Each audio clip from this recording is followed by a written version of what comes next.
문재인 실패 반복, 이재명 기본소득 논란과 가짜 진보 비판. 시청자 여러분 안녕하십니까? 더 퍼블릭입니다. 오늘의 주요 뉴스 전해드리겠습니다. 더불어민주당의 이재명 대선 후보가 최근 기본소득 정책을 주요 공약에서 제외하고 별도로 발표할 예정이라고 알려져 논란이 일고 있습니다. 국민의힘 김문수 후보는 이런 민주당을 가짜 진보라고 비판하며 진정한 진보는 풍요롭게 하는 것이라고 강조했습니다. 이재명 후보는 성남시장과 경기도지사 시절부터 기본소득을 주요 정책으로 추진해왔습니다. 특히 코로나19 위기 당시에 경기도민에게 총 3차례에 걸쳐 재난기본소득을 지급하며 3조 원 이상을 지출했습니다. 그러나 이 정책은 퍼주기 복지라는 비판과 재정 부담 논란을 동반했습니다. 이 후보는 이번 대선에서도 기본소득 관련 정책을 별도로 취합해 발표할 계획이며 햇빛연금, 바람연금, 농어촌주민수당, 아동수당 등의 정책이 포함될 예정입니다.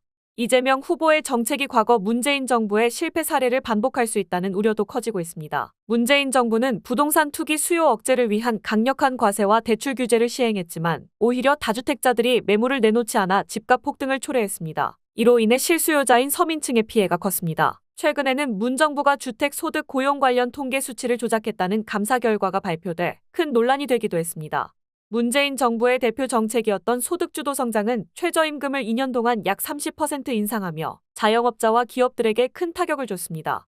기업의 투자 확대가 성장을 주도한다는 기존 경제학 이론과 정반대의 정책으로 결과적으로 경제 성장과 일자리 창출에 실패했습니다. 결국 민주당은 2022년 당 강령에서 이 정책을 삭제하며 사실상 실패를 인정했습니다.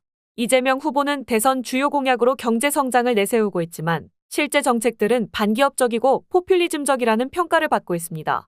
노란봉투법 추진, 상법 개정 등은 기업들의 투자를 위축시키고 경제 활성화에 악영향을 줄 것이라는 우려가 많습니다. 결과적으로 이재명 후보의 정책들이 또다시 문재인 정부 시절처럼 경제에 혼란을 주는 결과를 낳을 수 있다는 우려가 제기되고 있습니다. 특히 기본소득은 여전히 포퓰리즘 비판에서 자유롭지 못하다는 점이 강조됩니다.